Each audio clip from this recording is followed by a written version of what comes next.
And we'd like to thank you, but also thank these vendors who have supported Brooklyn Tech PA financially, and we're very grateful for their support. And this evening, they're here to answer some questions. We asked our executive board to come up with some questions that they thought would have helpful information for parents of high school students, and also to help students as well. We have both parents and students attending this evening. So we have 6 vendors that are going to speak this evening. At the end of their presentations, which are approximately 5 to 10 minutes, you will then have the opportunity to go into breakout rooms with these vendors. You can select which vendor you want to go and ask a follow-up question. You can go to 1 breakout room. You can go to 6 breakout rooms. Entirely up to you. At the end of this, we will have 30 minutes for the breakout, and then we'll return to the main session, and we'll end our evening. So our first presenter tonight is going to be from Epiphany, and our presenter is Eli. And the question that we sent to Epiphany is, what is the best time frame to start the college essay writing process? And how long would it take from the beginning, the drafting process, to the end? Eli, I'm going to hand it off to you. Thank you. Thank you. Hi, everyone. It's great to be here. And thank you to our partners, Brooklyn Tech, for having us here today. We're excited to meet you all. So we're Epiphany Manhattan Academy, and we're a full-service admissions program and after-school academy located in Midtown West. We love working with New York Magnet and technology schools. A lot of our students come from there, as well as schools across the country and abroad. We're experts in all aspects of the admissions process and setting our students up to get into some of the top schools in the US. So I'm here today to talk a little bit about the college essay process. Essays are one of the most important parts of the college admissions process, and I think some people undervalue how important they are. Everyone knows that your grades are important, but that's just one part of the entire process. And this is a quote from a Brown University Ivy League admissions officer. And she says, at highly selective colleges, the essay is arguably just as important as the transcript, meaning your grades. There is very little to distinguish between top students academically, so the essay provides an opportunity to shine. So this means your clubs and your grades and your SAT score looks the same or similar to thousands, tens of thousands of top students across the country. Your essays are actually the opportunity to show what makes you different and individual and distinctive. So it's very important when you're trying to get in to some of these tough schools today. And when we talk about the essay process, in some sense, the essay process begins at the beginning of your high school career. Before you ever sit down to write the essay, there's lots of things you need to do ahead of time to actually maximize what your essay is going to be. So I kind of want to start talking about what you do before you actually write the actual essays for college, and those are very important as well. You want to be developing content. Your essay doesn't just show up one day because you sat down and write it right before you're applying to college. You're actually developing your essays when you write summer program essays. You're applying to different kinds of summer programs. You're starting to actually refine your story about who you are and what you want to do. And you're going to work those drafts, and they're going to get better as they go along, and they're actually going to become part of your ultimate college application. Another important part of your college essay writing is to be good at creative writing. Your essay for college should show your personality, your individual voice. They contain details from your life. And I always recommend to my students and coach them that when I'm working with them to start keeping a journal, to keep track of their personal essays for school, to kind of keep track of all that content and just learn how to be a writer. Because it's not going to be enough to just sit down and kind of write your personal essay and assume you're going to be a great writer by that point. You're actually working on that from high school and before. Another thing that I think students really underrate, and this is something I work on with our students at Epiphany, is going out and having experiences that are going to be interesting. Colleges want to see that you've pushed yourself out of your comfort zone, that you've learned things, that you've tried things that are different from students your age, that you've learned things from those, and you have details that are exciting to share that make you unique and interesting. So before you're even writing that essay, part of having good college essays is to actually push out of your comfort zone and get new experiences and also have an impact. A key thing you're going to be talking about in your essay is the difference you've made in the world. So part of being able to say that is to actually go out and do those things and tell colleges what you've learned and experienced. So having said that, I'm now going to talk about the two primary different types of essays that you will need to write for your college application. And they're very different and they serve different purposes in the application, and they each have kind of different timelines. So the personal essay versus supplement. Personal essay. This is the main essay. Maybe you guys have heard of the Common Application. This is the main essay that you are sending to almost every school, all the ones that you write through the Common Application. And this is kind of a creative nonfiction is the word that I like to use with my students. It's a story from your life, and it needs to tell about an important lesson you learned or an important experience you had. And this one, it's not so much about your extracurriculars, kinds of the things you associate with your college application. You're not going to talk about your grades in this. It's not selling how great a student you are. It's talking about something that you learned or experienced to give colleges a better insight into your personality. And that happens through really a very creative process of telling a narrative, telling a story. Because that's harder to do than it sounds, it requires a lot of drafting, right? When a novelist sits down to publish a novel, J.K. Rowling wrote Harry Potter. She didn't just write the first draft and then publish that right away. To get a good story takes a lot of drafts to refine your individual voice, to capture detail, to make sure a message is getting across that will be meaningful to colleges and show your character in the best light, and also make all the little storytelling elements with a beginning, middle, and end. Getting that right takes a lot of drafts. So our students usually begin in late spring, early summer, and will develop multiple drafts to get that really impressive draft. You only have a brief time to impress an admissions officer at a selective college. That essay has to sparkle and it has to be compelling and suspenseful from the very first line, or your application could end up already in the reject pile, no matter how many grades and awards you have. So you have to really put some effort into work into this one. Supplements have a different purpose. They're also important, but their structure is really different. Each school, or most schools, have their own supplements, and supplements have more to do with your academic impact, your extracurricular accomplishments. They also need to be thought through, and they need a strong narrative that is related to your resume and the things you accomplished. And they also need to explain what you are going to do at the school and why you want to do those things. So those take some research into the individual schools. With our students, we help them engage in that research process and kind of learn about the schools and the programs that might be a good fit. And your supplements also relate to your overall admission strategy.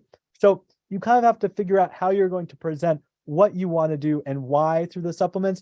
And those have to be very strongly supported by your resume and by your letters of recommendation. Supplements usually start a little bit later because you're putting them together with all your other supplemental materials. You're putting it together with your school list and your program choices. So these will often start kind of later on in the late summer and fall. When you go through, supplements are many in number. You're applying to a lot of schools, but one of the techniques with supplements is that you can use certain parts of the supplements and refit them and match them to other schools. Almost everyone does some version of this, but that process does take some time, and you have to be aware of how to do that skillfully and still add unique elements in for each school that you're applying to.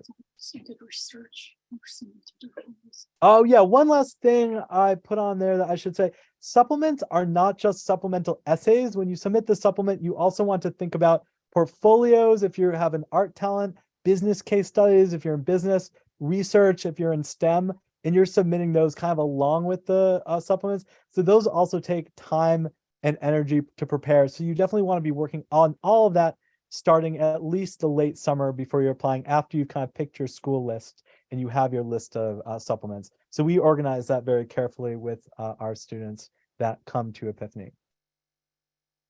Okay, so that's kind of it for me. This is just a little bit about where our students have gone. Our students tend to be ambitious and are applying, for and getting into these top 25 and Ivy level schools, dual degree medical programs, and so forth. So if you have any questions about how to maximize your chance of getting into one of those schools, or how to improve your essay writing process, please join us for questions in the breakout room.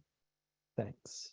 Thank you so much, Eli. That was a great presentation. And again, remember, everyone, at the end of our presentations, you will have a chance to go and ask Eli additional questions in the breakout room. Our next presenter is Ingenious Prep. And a question that we posed to them was how difficult admission is to top schools. It's becoming so competitive, and in the past few years, we're trying to find out a way that students can stand out, to create a unique persona to stay competitive in the college process. So I'd like to hand that over. Is it Joel? Yes, Joel. Okay, great, Joel. Thank you so much. And again, when Joel is done at the end, you'll have time to follow up and ask Joel questions in our breakouts. Thank you. Go ahead, Joel. Wonderful. And thank you so much for having us today. Hi, everybody. I'm Joel Butterly. I come to you with a raspy voice due to having a 2-year-old. I come from the middle of nowhere in New Hampshire. Went to Dartmouth for undergrad, and then I got my law degree at Yale. While I was at Yale, I discovered a couple of things. One of them was that I definitely didn't want to be a lawyer. And the other is that we thought that there were a lot of opportunities to sort of improve college counseling in kind of a private context. So much like Epiphany, we are a kind of full service admissions counseling firm. We work with students from grades 8 all the way through the end of college, but predominantly from grade 8 till grade 12. And when people ask me, and I usually give them a 5-minute spiel, but I give you the 1.5-minute spiel here. Sort of what makes our organization different, I say 3 things. The first is the people. So at our company, we have over 150 former admissions officers from every top university in the US and the UK and Canada. These are the individuals who read and evaluated applications at the universities. And so our students get the opportunity to work with them directly. And so they get sort of a very objective insight into what the admissions offices are looking for. In addition to the former admissions officers, we have these great folks called graduate coaches, which are effectively writing instructors. So, for example, Shannon was the freshman writing instructor at Yale. She worked with my wife, who also does this work. And the idea here is that these are individuals who are incredibly skilled and talented at working with students to help them preserve their voice. One thing that people tend to underestimate in the application essay writing process is how much it is important that you preserve a student's voice, not just that the essay look good, meaning that I can write a great essay, but people are going to think this isn't written by a 17-year-old young woman, written by a 35-year-old man. You can't have that. It really does need to be authentic voice. And so that's why it's important to work with, real writing experts. In addition to the people, I also talk about our resources. So we have a research program with over 200 professors. So our students can do research with any of them. They can work on their own original research. They can write a paper. They can publish it in certain circumstances. And if they're really great and they earn it, they can get a letter of recommendation. We have a startup incubator for students to start and launch and grow their own nonprofits and for-profit enterprises. We call that the Leadership and Innovation Lab. And we have an internship program with over 100 internship opportunities at both for-profits and nonprofits. And I'll explain why those are significant later on. The last thing is our curriculum. So we took all of this kind of collective knowledge from our admissions officers, and we spent the last 10 years building a one-of-a-kind curriculum that is now tens of thousands of pages and hundreds of hours of recorded video, with the idea being that it ensures that each student gets an extremely high quality and consistent outcome and product. The issue that we saw early on in this industry, or one of them, was that you could have a great experience or a horrible experience at the exact same company. And part of the reason was that it was so contingent on who you worked with, not the organization you worked with. And so we're trying to fight back against that a little bit. So going to the question. Admissions has become incredibly competitive. And there are, certainly kind of more traditional applicants are facing a more competitive admissions landscape than they were previously. So how ultimately do they kind of manage to succeed? And so, there is no simple answer to this. This first slide shows what, in my opinion, are the four primary means by which an individual student differentiates themselves. And we can talk more about these in the Q&A, but fundamentally, they are achieving what we call threshold grades and scores. Threshold meaning that it's not always the case that getting higher grades and higher test scores improves your chances. Once you hit a certain level, getting higher grades and higher test scores don't statistically improve your chances of admission significantly. Leadership diversity and having what we call a consistent theme or application persona, we won't go through completely, but these are all expressed predominantly through your extracurricular activities. So the central issue that I see in the admissions process today and the way that the typical student views it is that they see the admissions process through the vertical narrative of their high school. So their high school is a vertical, and at the top are the students who get the best grades, and they're the president of the student organizations, and all the parents love them, and every school has a student like this. And at the bottom are those kids who totally blow off class and don't show up and all of that, right? So that's the vertical. The problem is that admissions decisions aren't made according to that vertical. If they were, the students who had like a very impressive but commonplace background, like great grades, great test scores, president of this and that society, those students would get in at an alarming pace, but that's just not true. The real way of thinking about it is a horizontal, kind of the horizontal slice, which is to say that if you take the top 10% of every one of these high schools and then compare the students together, all of a sudden the students who have good grades, good test scores, and then president of the physics club, the math club, the robotics club, in student council, those students don't stand out at all. They become incredibly commonplace. And so the issue is an issue of perspective, where the admissions office sees the horizontal, and you are seeing the sort of vertical slice of your specific school. So what's the solution? Very, very simply, when we see thousands of students and fundamentally whether a student is going to succeed at highly competitive schools, it breaks down to two things. The first is something that we all know. Is this student academically qualified? Have they reached those threshold grades and qualifications? And each school has a different threshold approximately, and each high school has a different threshold relative to those colleges, meaning that if you're from a very competitive high school, maybe being in the top 15% academically is adequate, whereas if you're from a less competitive high school, maybe being in the top 5% is necessary, if that makes sense. The academic component of it is not where we're spending our time. The second variable, what allows you to differentiate yourself from other candidates, and what allows you to succeed in this sort of horizontal sweep of candidates, is whether you have identified a clear passion or interest early on in high school, and you've developed that passion or interest to the level of expertise. So if I look at your application and I say, this student is the most advanced student applying in this particular area of interest this year, that kid is going to succeed. And if I look at it and I say, nope, didn't quite make it, like 10,000 other students got to this level, 1,000 other students got to this level, that student is just simply not going to make it. So how does this work? So I took this pyramid graphic from one of our other presentations and I changed all the language. So I'm not sure if a pyramid makes any sense in this context, but the simplest way of describing it is 9th grade, you are doing interest explorations, you are figuring out what you like to do. And there's no good way of doing that other than to be exposed to it. And parents ask me all the time, well, how do you determine if you like something? And it's like, well, how do you determine it in college? You do a lot of reading. So my recommendation is find freshman year collegiate level curriculum, engage with that, because history at the high school level isn't history. It's sociology and anthropology and political science mushed together. So you really want to get that sort of the distilled discipline, or, it's like, so work on like freshman year syllabi.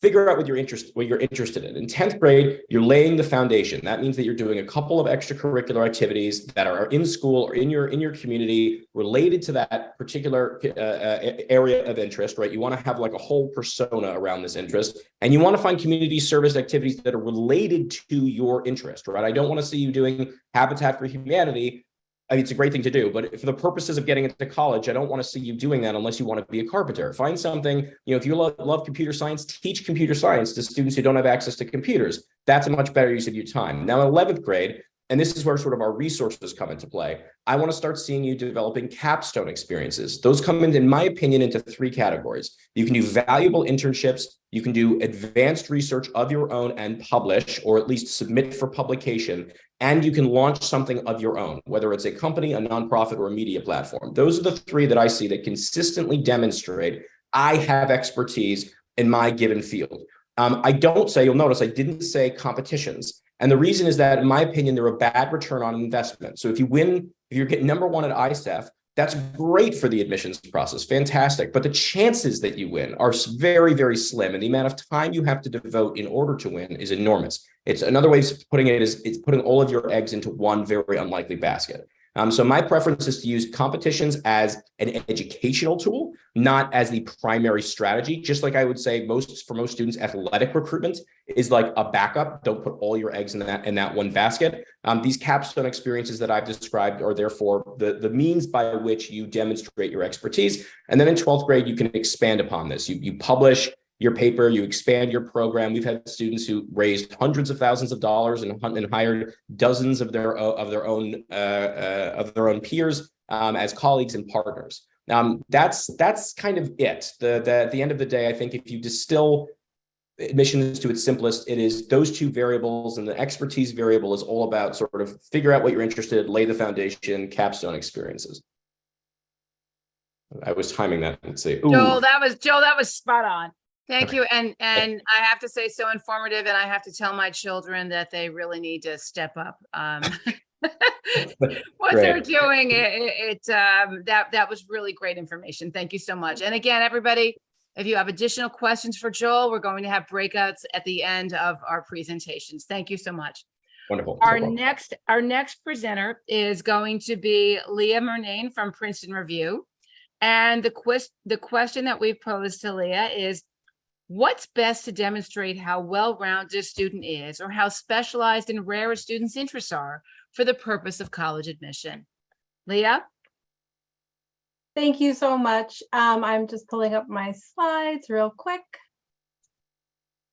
So my name is Leah Murnane. I am the market director for the Princeton Review of New York and Connecticut. I have worked for the Princeton Review for more than 10 years. And I am taking the place tonight for my outreach specialist, Jamie Hernandez. I'm going to share her information later as well. She is your primary point person for Brooklyn Tech families, so she can help you with any questions you have.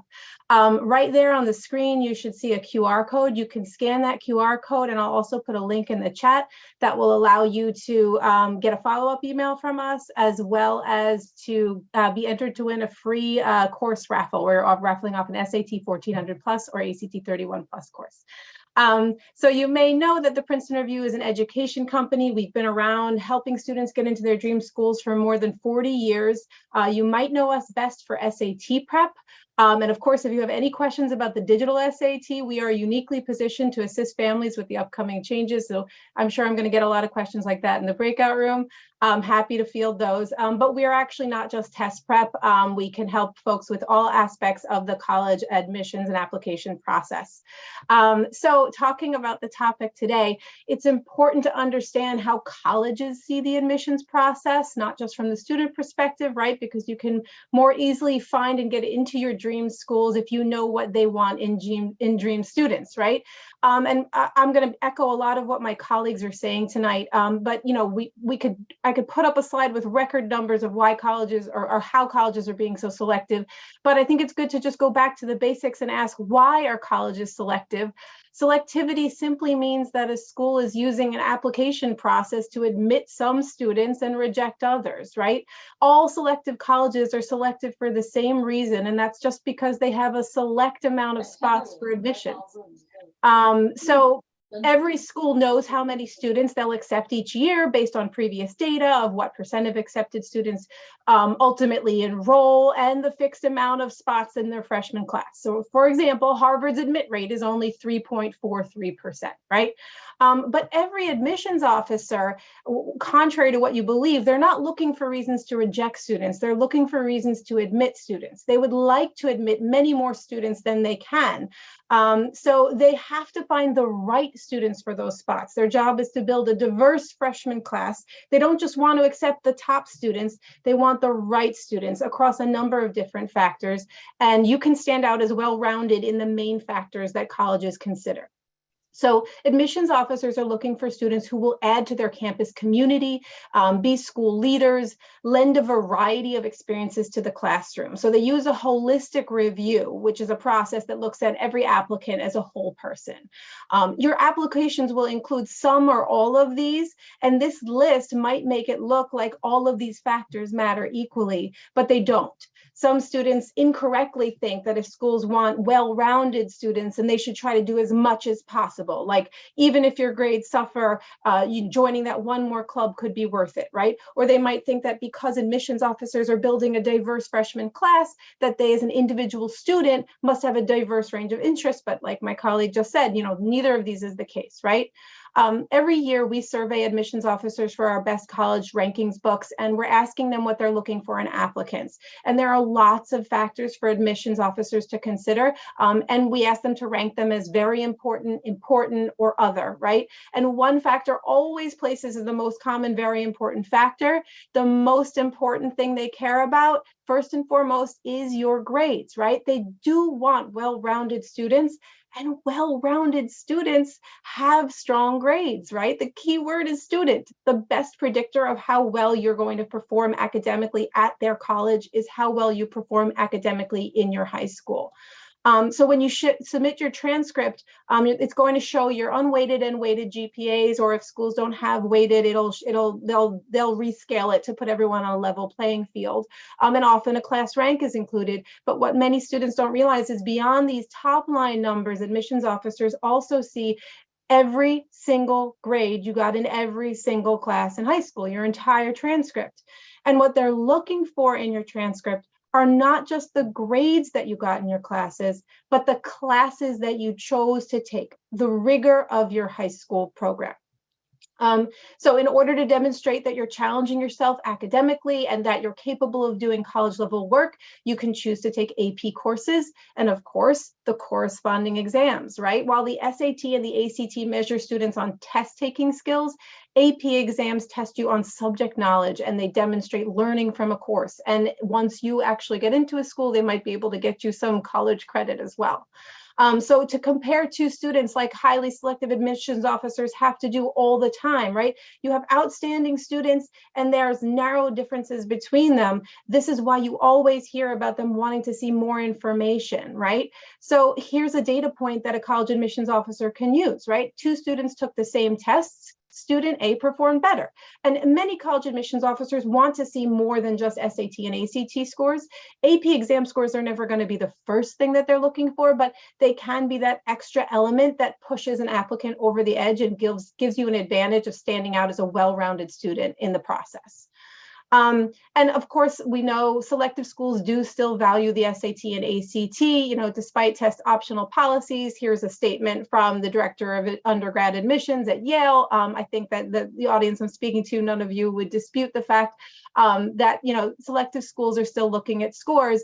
And more importantly, as an applicant, if you want to stand out and appear well-rounded, you are up against students who are submitting scores, right? And the key thing is you can choose based on your scores which schools you're applying to that you want to submit those scores to. That is a benefit of test optional admissions. This chart shows these schools' average scores as well as the percent of students who submitted scores. Two major takeaways, obviously, a majority of students are still sending test scores. Bowdoin has been test optional since it was invented, 1969, but look at how many students are still submitting test scores to Bowdoin. And of course, across the board, those students who are submitting test scores clearly had pretty high test scores, right? So another element of being well-rounded applicants is including those test scores. By the time you start actually filling out your application, senior year, 2 parts are going to be essentially done then, right? So the first is the general information, the boring stuff. And the next part is all the numbers I've just talked about, GPA, test scores, right? Colleges do care about senior year grades and could request mid-year. So don't forget that, obviously.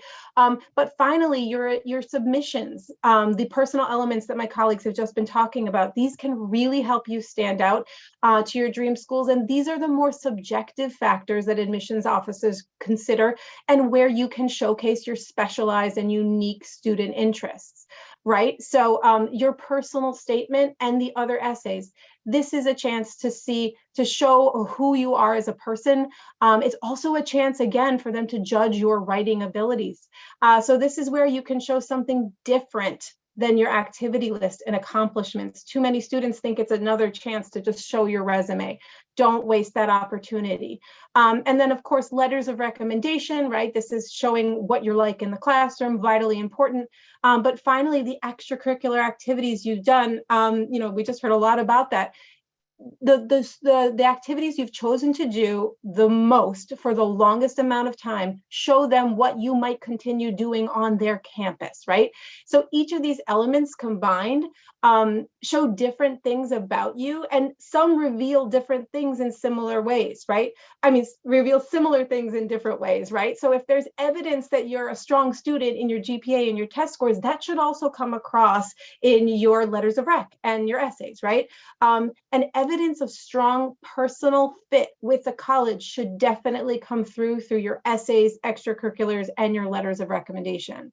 College admissions officers are tasked with creating a community of students who will both fit in with and improve upon their school, right? So they're always asking themselves the same question: will this student truly complement our school for being here, right? So you must do your research on the schools you're applying to, and with your personal elements of your application, show how you fit with them, right? With both the objective and subjective elements of your application. The college admissions process is a human process, and the elements work together for you to show how well-rounded you are. So do your best, do your research, and show that you find fit between yourself and your dream schools. I have some free resources. I won't waste a lot of time here because I know I'm taking time, that I will put these up when I'm in my breakout room, free resources that are available to everyone here. I also expect a lot of digital SAT questions. That's just one topic I can talk about in the breakout room as well. And again, there is the QR code to enter our raffle and get a follow-up email from us. I will also put in the chat Jamie's a direct link to Jamie's calendar so that you can set up a consultation with her, whether you have questions about test scores or any other part of the college admissions process. She is your point person, and she's happy to have a consultation one-to-one with you. Thank you so much.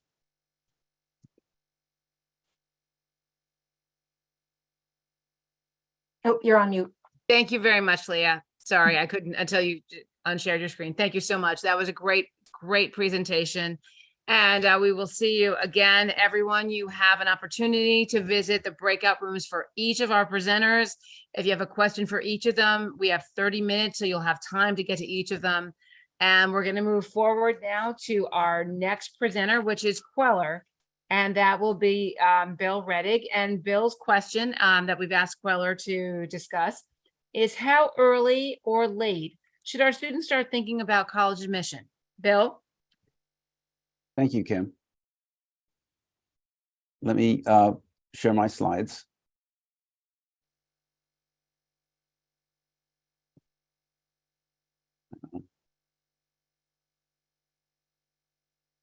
Was showing.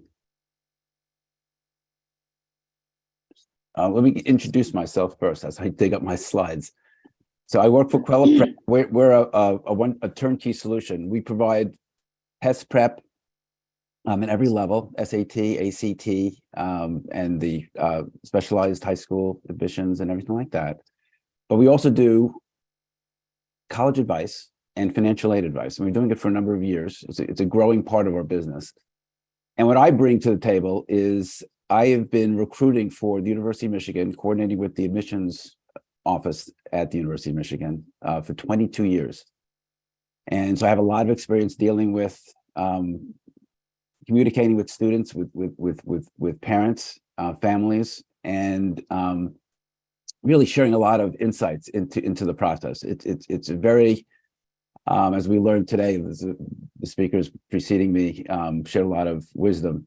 It is a very uneven process. It's a scary process. It's an important process.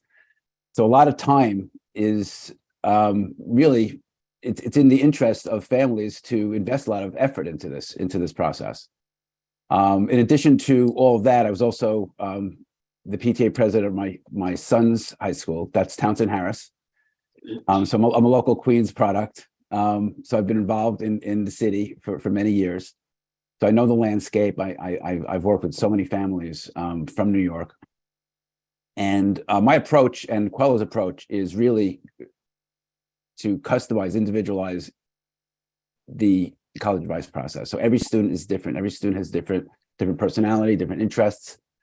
So that's part of this process that we really look at each child uniquely. Let me try again to share my screen. I just put the desktop on.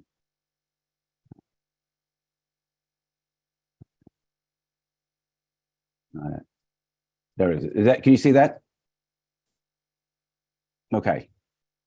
So let me begin here. So the contact information is there. These slides I'm going to share with you, so you'll have all this information. Okay. So when should you start? That was the prompt, and the short answer is as early as possible. And the reason I say that is because there are so many choices, and it's such an important choice. It's 4 years of a young person's life where they're not going to be working, and they're going to be developing the skills that will set them up for their career. So it's so important to choose a place that you're going to be happy at and thrive. And it's difficult to transfer, so you want to make that correct decision in the very beginning. So how do you winnow down 2,000 schools to just ultimately 8 to 12 schools, which is sort of probably the optimal number of schools that a student should apply to? So this is part of how I interpret the thinking of when to begin. In order to understand when to begin, it's important to understand how to begin. Where are you going to look? Well, what does beginning mean? You know, when you say beginning, thinking about colleges, for a young person and a family who this is their oldest child, their first child going to college, there's a lot of uncertainty, and it's the great unknown. So fortunately, there is a lot of useful information guides out there. So one hard copy, most stuff is online, but one of the exceptions is the FIS guide. This is an indispensable resource. It's about $25. You can order on Amazon or Barnes and Nobles, things like that. So it's a great book. It's a must buy, and it gives you about 3 or 4 pages at every college, really quality insights and information. YouTube videos that are absolutely wonderful. It's the next best thing to being there, because students will post informative and insider videos of their life, their dorm tour. You'll have lunch with their friends. You'll visit their classrooms. So it's an excellent way of learning about the colleges. And as time goes on, as you climb this learning curve, you'll become more familiar with different colleges and be able to distinguish them. So there's, and I'll share this list with you. This will be included at the end. I'm going to post this in the chat. College websites. There's Naviance, U.S. News rankings to give you an idea of where things relatively stand. There's social media. There's a lot of discussion forums. This is a typical college search engine, a filter. So this is not meant to get you your final list, but this is sort of a beginning. We're just kind of like getting the landscape. So you can put in key things like location, the size of the school. But as I speak to you about this, let me be clear that the most important thing, the best way to get to know a college is visiting the college. Because what I have found personally, both visiting colleges with students and my own personal feeling, is it's indispensable to see the college and not so much do a tour, which is kind of canned, but to just walk through the campus, take a deep breath, be bold, meet students. They've all been in the same shoes that you're in, a prospective first-year student, so they'll be willing to talk to you and just get a sense of it. One other insight that I share with a lot of families is most colleges will allow you to actually sit in on a class, which is indispensable. So if you can take that opportunity, go to the admissions office and ask about that. The vibe on campus is what makes colleges different. Let's be honest, the curriculum at most colleges, whether it's Harvard, University of Rochester, Vassar, Binghamton, is basically the same. What distinguishes one college from another? It's really the vibe and the students. The students make the colleges different. Where do you feel most comfortable? It shouldn't be about prestige so much. It should be about where you'll thrive. Where will you find your sweet spot, your happy spot? So keep an open mind.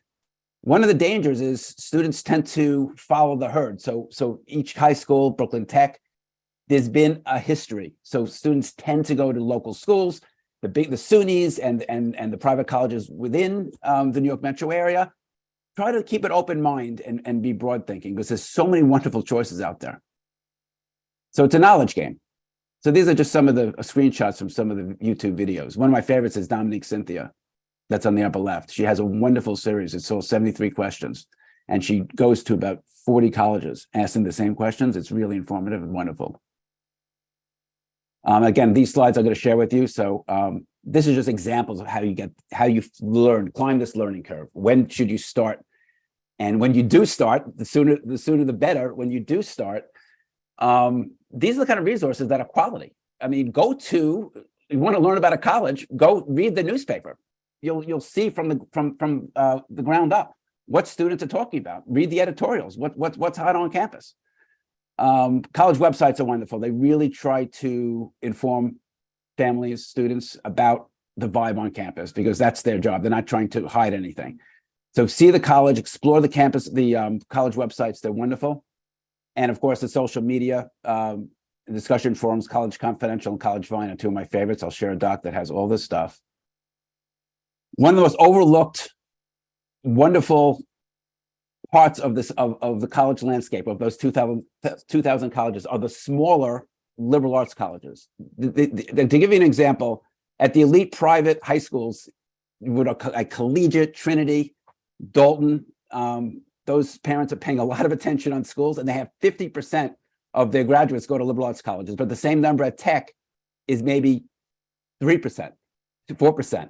So it's much lower because it's an underutilized opportunity. Please examine liberal arts colleges. What are liberal arts colleges? They don't have graduate schools. They're a lot smaller, so they don't publicize themselves as much. In fact, they have about 2,000 students, but they have much smaller student-to-faculty ratios, and there's a different vibe. It's a lot cozier. So for some students, this may be a better choice than a large university. Financial aid is also excellent. So I divide college into 3 buckets. The private liberal arts colleges have about 2,000 students with a small college ratio, the private research universities, and then the large publics. So you want to think about that. Many college lists will have a mix of them, but students should be thinking about that. This is the kind of part of the landscape that you should really be thinking about. And there are of course, we all know about these wonderful large public state universities that are out of state. So Cal Berkeley, University of Virginia, this is just to mention some, Michigan, UNC, Wisconsin, etc. One of the problems with these schools, just to give you a quick heads up, is the financial aid is not good because they're state funded. So they tend to give state aid largely to their in-state students. So that's one drawback. And then your college list. So these are things that you should be thinking about.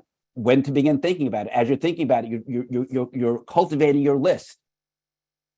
It's evolving, and you should be thinking about what you should always have like 3 or 4 favorite colleges, and then colleges that you're likely to get into. So that's something that you can use Naviance. There's that scattergrams and your college advisors and the U.S. News list. Kind of give you an idea of where you can get in. There's some of the websites that I mentioned that I'll share with you. Also provide chance me, they call it, gives you kind of an idea of likelihood of getting in. So you don't want to put this doesn't want to be too top heavy or have too many reach schools. I'll share this with you as well. So this is a timeline. So this timeline gives you kind of an idea when to begin and what to do when you're through the process.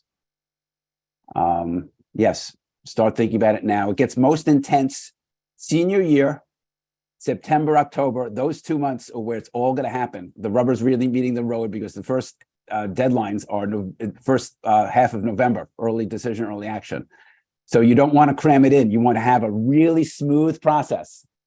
Students that wait often leave on the table a lot of their assets, their strengths. So as the preceding speakers talked about, all these elements to the process are very important. There are a lot of components you want to choose very well. There's so many wonders in college. It's such a wonderful opportunity for young people to grow, and you want to be in the best spot.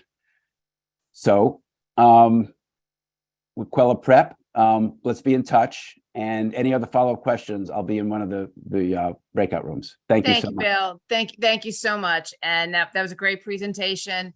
And again, as Bill said, as soon as we're done, you can visit him in a breakout room. You can visit all of our presenters in the breakout room. So let's just move on so that we get you time for those breakout rooms. Our next presenter is from GPS, and that will be Lawrence Yan. And Lawrence, are you here? Yes, you are. I see you. Hello. Hi. And the question is it okay to apply as an undecided major? How important is it to announce a likely major when applying to college? If you're considering a particular area of study, how do you best present that preference in your application? Please go ahead, Lawrence. Thank you. Thank you very much. Good evening, everyone. It's a pleasure to be here today. My name is Lawrence Yan. I am the co-founder of Linghang, aka GPS Academy, located in Flushing and Little Neck. And we provide college consulting and prep services too. And we have been serving tech parents and students for the past 11 years now. I'm going to make this presentation very short, just trying to, the question that I'm trying to answer is, should I apply as an undecided major, right? I'm going to break it down into 3 different parts. So before I'm trying to answer the question, the first thing that I want to solve is, what are the popular majors to avoid? What I mean by that is, what are the majors that are just so competitive and you need that, ISAF, or you need Regeneron, or you need like a top award to get in? And those are computer science majors and engineering for boys, right? So we have seen the college admission result this year. It's brutal for the boys if they're applying for computer science majors and engineering majors. For the girls, the most competitive one is unfortunately biology or pre-med track. The second tier of competitiveness are the business school, for example, like UPenn Wharton, NYU Stern, Cornell Dyson. The acceptance rate is like 2 or 3%. In addition to Tepper or University of Michigan. So the tier 2 competitiveness are business school, econ, or math majors. The third tier, it's a little bit easier, but still pretty difficult, are like psychology, health major, chemistry, or communication for girls. For example, like media study, communication, those are still pretty hard because everyone is applying.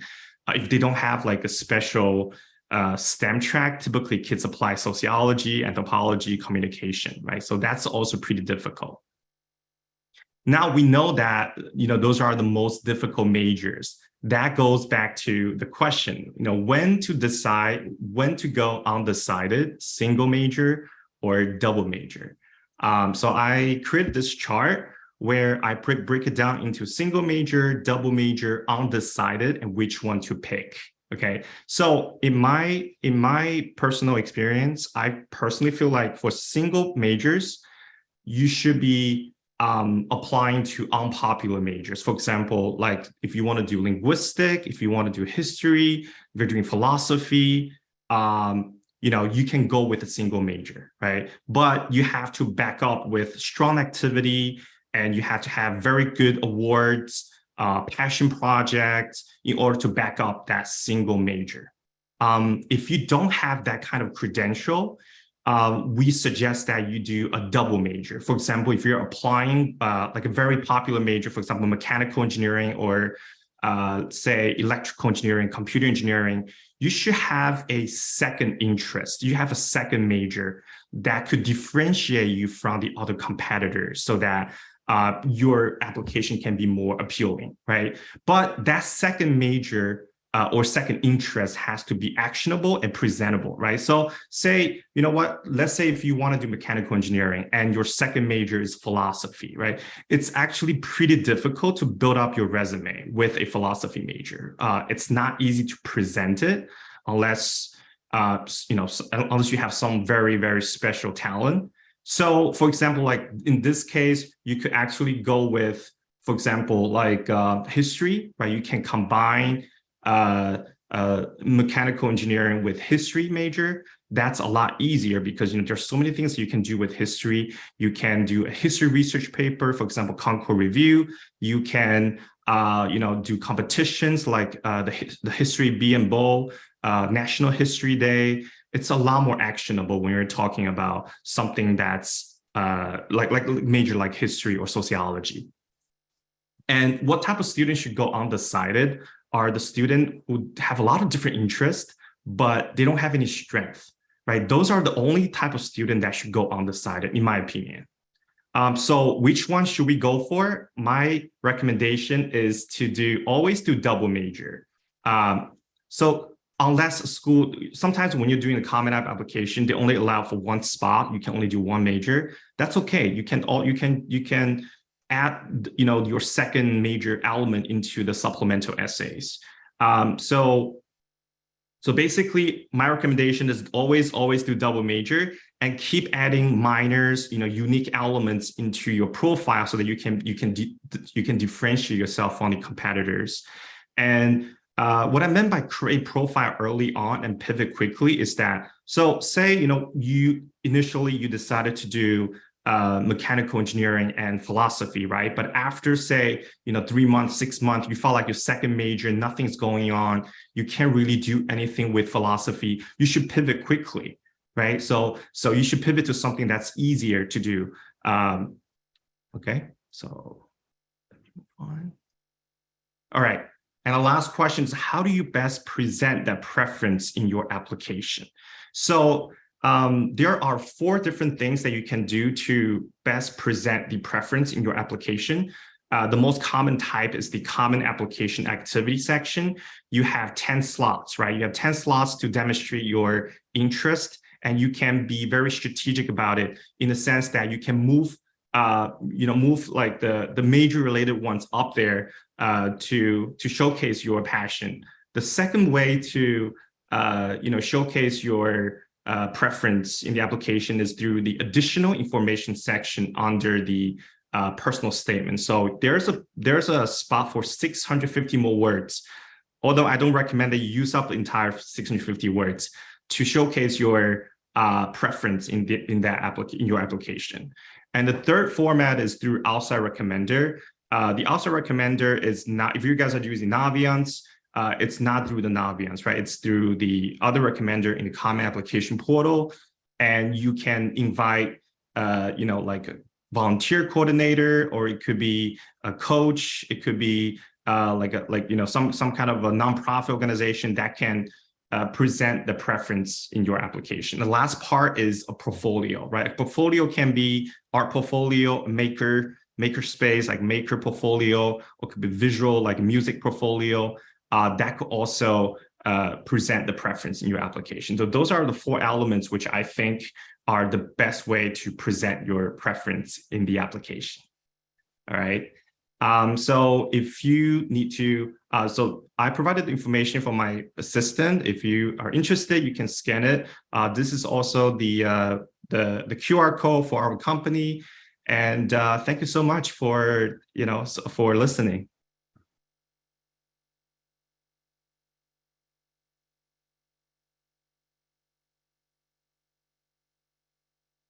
Thank you so much. That was great, Lawrence. Thank you. And we have, again, you can visit Lawrence in the breakout rooms after our final presentation. And our final presentation will be from Deng Sam for Sam Tutor. And the question is, what role does volunteering play in student college applications and admissions? Deng, are you here? Yes, I'm here. Great. Please go ahead. Okay, let me share my screen. Okay, I think everyone can see me. Okay, let me start timing myself. Okay, hi everyone. Thank you for coming tonight. Thank you, Brooklyn Tech, for giving me the chance to share my thoughts on the question. My name is Dang, and I'm from St. Tutors. We're located based in Long Island, Great Neck, but I also have a lot of students from New York City, other state, public school, private school. For me, myself, I got my bachelor's degree in China, mainland China. I got my master's degree in education from South Korea.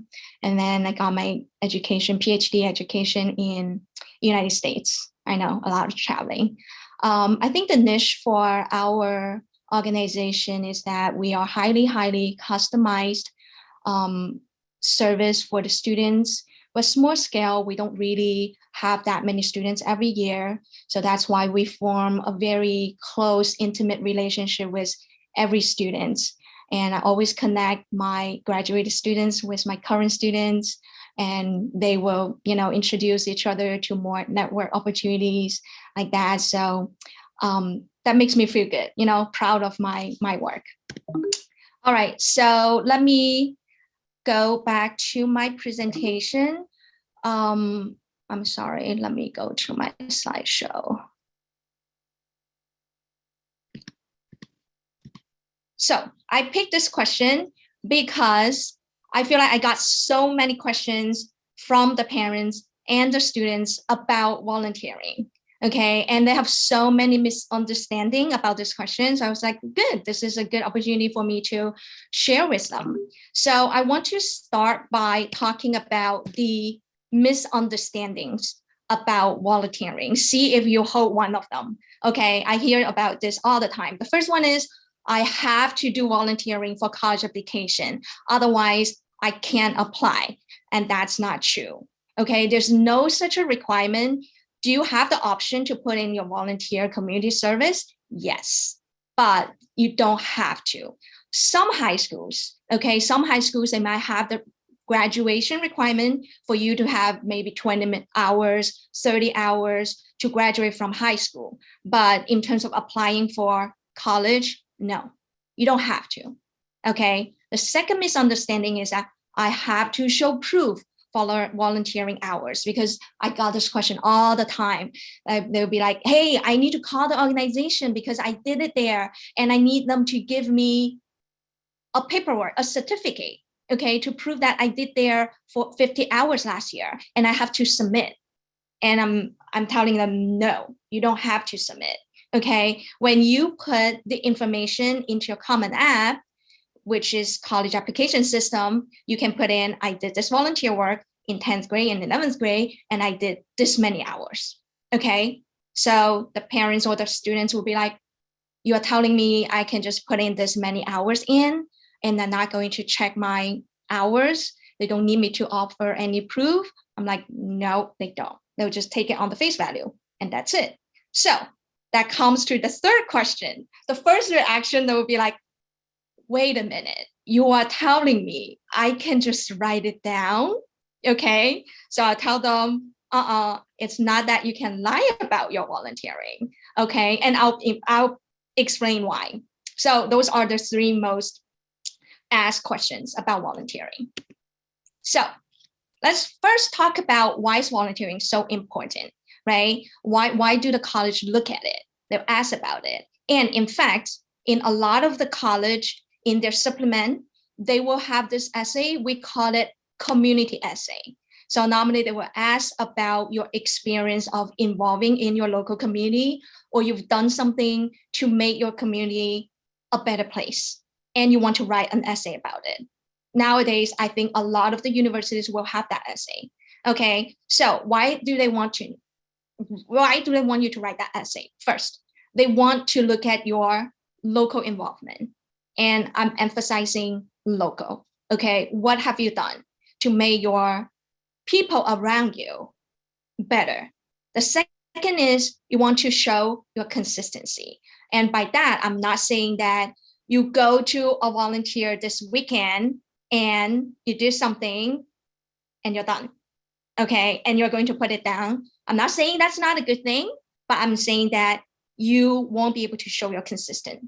Okay, the next one is your passion. Okay, because when you have been doing a volunteer activity or a community service for a long time, you are showing the college about your passion in some part, right? So at the end of the day, it's important because you make the colleges know you better, what kind of person you are. Okay, so now there's so many opportunities. What kind of volunteer opportunities should I be doing? Okay, and I always ask my students, I tell them that, look, it's easy. So there are two types of community service volunteering. Is it a lazy one or is it an active one? And when I talk about a lazy one is you go to this opportunity and they tell you what to do. Okay, so here are the paperwork. Take it. That's your job today. Make copies, 100 copies, 50 copies, 100 copies, organize them, put them back. Here are the homework, grade the homework, and then give it back to me. So these are the opportunities. I'm calling them lazy one, but is it a bad one? No, but you need to know this is your kind of volunteering. The second one, I call it active one, which is you actually need to come up with the ideas and implement it, okay? And ask, by doing this volunteer opportunities, what kind of skill do I need in order to do it, right? And the next one is I always tell them in advance, at the end of the day, after that, what kind of story you are going to tell me, because that will be your community essay.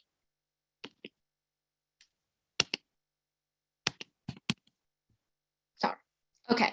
So yes. So yeah, my time is coming up. So that is all the volunteering opportunities like that. And I want you to keep my on. And at the end of the day, it's for them to know you. It's for you to have a good story for the community essay.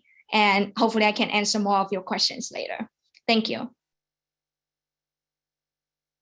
Thank you so much, Zhang. This was, I think we've had 6 wonderful presentations and you guys were awesome.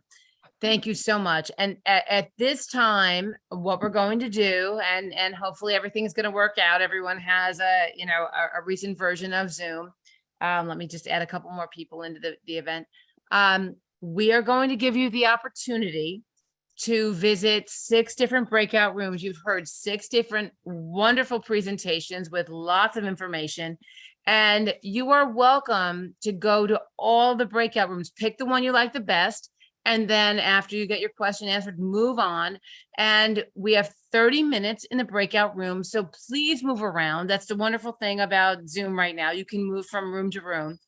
And then we will get together for a couple of minutes at the very end and just thank you all for coming. But if you have questions for more than one presenter, please just hop from room to room. We're going to set that up right now. Leslie, are we good to go? Yep, good to go.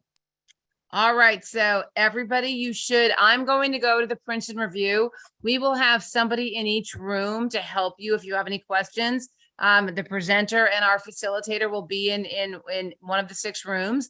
And if you have any questions, just yell for help and then we will reconvene in 30 minutes. So everybody, go ahead, go to your breakout rooms and we'll reconvene in 30 minutes. Thank you. We did record the main session, all the presentation, so that will be available to our parent guardians on our YouTube channel. And we'd like to thank everybody that was here tonight that gave a presentation or came and gave their time and had questions for us.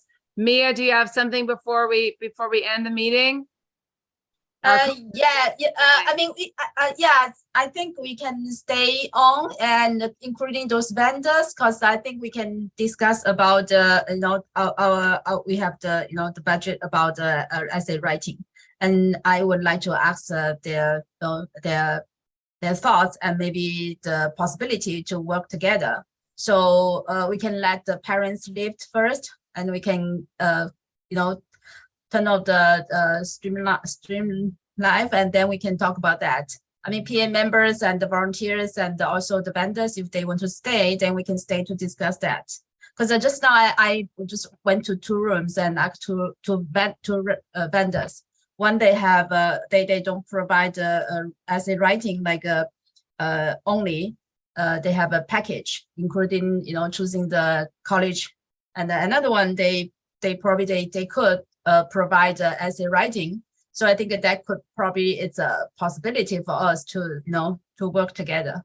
So it's about I think you know what I'm talking about, that we have that. Right, Yeah. to help parents in the future with essays for their children as they're preparing for college. We'd like to thank everybody for coming tonight. And as we said, we will post on YouTube the presentation portion of this. Our vendors, we'd like to thank you all so much for coming tonight and spending an hour and a half with us. And it has been invaluable to our parents. And I'm sure we have more questions, and I'm sure you'll be hearing from some of our parents directly. But again, thank you, everybody. And we're going to end the meeting now. And hopefully we'll see you again soon at another event. Thank you so much.